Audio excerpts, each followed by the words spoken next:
Aim right, achieve big at KR Mangalam University.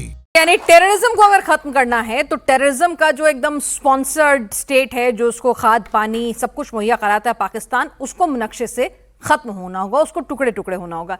Shyam sir, अब क्योंकि exposure सबका बच्चों का बहुत बढ़ गया है, सारी खबरें पहुंच जाती हैं, तो हर कोई कहता है भाई अगर उनके पास मुसाद है तो हम भी कौन सा कम है, वो अपनों को चुन चुन के मार रहे हैं तो हम ऐसे ऑपरेशंस क्यों नहीं कर देते, है ना।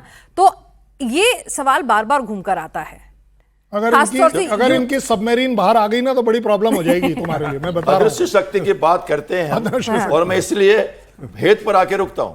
मैंने वहीं से स्टार्ट किया था, फिर से आपको वहां ले जाता हूं। साम दाम दंड और भेद। देखिए, क्या आप हमसे इस मुखातिब, अगर मैं हूं आपसे प्रश्न पूछूं कि क्या आप पाकिस्तान को 4 टुकड़े करने के लिए आज अटैक करके 4 भाग में डिवाइड करना चाहोगे, तो शायद कई लोग इसके पर मतभेद करेंगे कि ये डायरेक्ट करना शायद पता ना हो कि विश्व का समुदाय इसके लिए हमें क्या कहे। हमने इस पाकिस्तान को एक जमीर के हिसाब से एक मुद्दे से अलग किया था। हमने पाकिस्तान पर अटैक नहीं किया था, उन्होंने हम पर अटैक किया था। ये बड़ा मुद्दा बनता है। देखिए, क्वेश्चन आता है हमारे दिमाग में कि टेररिज्म को कल सवेरे जाके खत्म कर दें, दर दर दर दर दर दर। लेकिन आपको समझना पड़ेगा, फिर मैं उसी पॉइंट पे आ रहा हूं, यह गंभीर बात है और गंभीर बात है, और पॉलिटिकल लीडर्स इस बात को समझते हैं। और हमारी सेनाएं बड़ी आराम से ट्रिगर टाइट करके रख के बड़ी मुश्किल से लड़े थे वो लोग, वो पायलट्स, वो हमारे नेवी के ऑफिसर जिनके एक बंधु को मारा गया था पहलगाम में, वो चुपचाप बैठे रहे। 100 से ज्यादा ब्रह्मोस बड़े बड़े मिसाइल लेके नहीं कर पाए, क्योंकि हम सभ्यता के कारण रुके हुए थे। आपको ध्यान रखना चाहिए, मैं एक वॉरशिप कैप्टन रहा हूं, मैं 5-10 ब्रह्मोस ऐसे फाड़ सकता हूं उनको एक कमांड पे, मेरे क्या क्या ना हो जाए। पर ये क्राफ्ट कैरियर की ऑपरेशंस देखी है मैंने। मुझे MiG-29 के रैमपेज भुज के ऊपर अटैक करते हुए दिख रहे थे यहीं से, लेकिन हमें राजनाथ सिंह को 10 बजे 7 तारीख को 10 बजे सवेरे मिशन में कहा गया था कि आप कश्मीर जाइए। 4 बजे ड्रोन अटैक शुरू हुआ, फिर बात शुरू हुई। आपको समझना चाहिए क्या कहा गया था। रिस्ट्रेन फॉर इवन आदमपुर क्यों गए, इतनी सारी विजिट्स क्यों हुई, सेना को भी रोकना पड़ा। हम चाहते थे, लेकिन पॉलिटिकल विल प्लस विश्व का जो रुख है, कई बातें हैं, सही समय है नहीं समय है, आपको समझना पड़ेगा। इस बात को गंभीरता से समझना पड़ेगा। भेद पर बात आती है, छोड़ दो ना थोड़े दिन जी, पर काटो ना, देखो ना क्या हो रहा है चारों तरफ से। अगर हमारे दिल में इतना गुबार है, इतना गुस्सा है, तो फौजी जिसने वर्दी पहनी हुई है, तो जाहिर सी बात है कि उसका गुस्सा तो हम अंदाजा नहीं लगा सकते। एक सवाल आपका भी है जी। सर नमस्कार। सबसे पहले मेरा प्रश्न ये है कि अभी हमने एक प्रण लिया है कि हम सिर्फ स्वदेशी ही इस्तेमाल करेंगे, और चाइना ने भी इंडिया में काफ़ी एक्सपोर्ट बढ़ा दिया है, इंपोर्ट कम कर दिया है।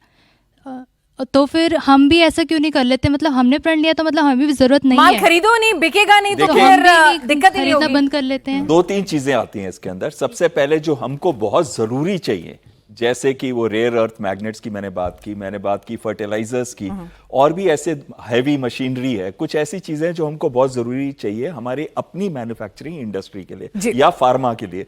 तो वो वाली चीजें हमें चाहिए चाइना से, लेकिन उसमें से जो सबसे ज्यादा महत्वपूर्ण है वो तो उन्होंने बंद कर दिया। हमारी फार्मिंग को खत्म करना चाहते हैं, और हमारे रेयर अर्थ के साथ जो इलेक्ट्रिकल व्हीकल्स और जो इलेक्ट्रॉनिक सिस्टम्स है उनको वो खत्म करना चाहते हैं। वो मैन्युफैक्चरिंग इंडस्ट्री को खत्म करना चाहते हैं, जो एक्सपोर्ट हम आज यूएस को भी कर रहे हैं, और एक बहुत बड़ा परसेंटेज है हमारी यूएस एक्सपोर्ट्स का। तो वो वाली चीजें जो हमको चाहिए वो तो हमें लें, जैसे चीन कर रहा है। लेकिन जो हमको नहीं चाहिए, टायर्स क्या चाहिए, क्या हमें बैटरीज चाहिए, क्या हमें जो टॉयज हैं वो चाहिए, क्या राखी वहां की चाहिए, राखी हम देश की क्यों नहीं ले लेते? तो वो वाली चीज मैं कह रहा हूं। और सबसे इसी में एक लास्ट चीज मैं बोलना चाहूंगा, और वो ये बोलना चाहूंगा कि ये समय है कैपेबिलिटी बिल्डिंग का। ये समय है कि हम अपना जो कोवर्ट ऑपरेशंस को तेज करते हुए, इंटेलिजेंस ऑपरेशंस को तेज करते हुए अपनी कैपेबिलिटी को ऐसे बनाए कि हम जब भी कभी ऑप सिंदूर का पार्ट 2 हो तो हम डिफरेंशिएट ना करें उनके जनरल्स के बीच में जो आका है एक्चुअली, और उनके, क्योंकि आतंकवाद तभी खत्म होगा जब उनके जनरल्स मरेंगे, और जनरल्स को पता चलेगा कि खौफ आएगा उनके अंदर कि अगर हम कुछ भी करते हैं तो चाहे हम रिटायर भी हो जाएं तो हम उन्हें छोड़ेंगे नहीं। तो छेड़ोगे तो छोड़ेंगे नहीं, बिल्कुल क्लियर है सर। वक्त की कमी है, बस एक ही मिनट के लिए बोलूंगा। ये याद रखो कि बहुत आसान है कि ये कहना कि चीन से हम सामान बंद कर दें, इसके लिए माइंडसेट चेंज करना पड़ेगा, इसके लिए अगले 10 साल लगेंगे। रॉ मटेरियल आपका स्लोली ग्रेजुअली प्रिपेयर करना होगा, वहां से आता है धीरे धीरे, आपको ये करना ही पड़ेगा, करना ही पड़ेगा। बहुत छोटा सा 30 सेकंड का एक जवाब कि भाई अब हमने कहा है कि अगला हमला एक्ट ऑफ टेरर अगर होता है तो एक्ट ऑफ वॉर माना जाएगा, तो अब हम लोग उनका इंतजार करेंगे या फिर उससे पहले ही ऑपरेशन सिंदूर चलते चलते बहुत सारों को निपटाता रहेगा? What your sense is? आप पाकिस्तान की मदद के लिए पूछ रही हैं, इंटेलिजेंस के लिए पूछ रही हैं, या मेरे जज्बे के लिए पूछ रही हैं? जज्बे के लिए बता दीजिए सर। मैं पाकिस्तान पर जब मारूंगा जब मेरी मर्जी होगी, बड़ी सीधी सीधी बात।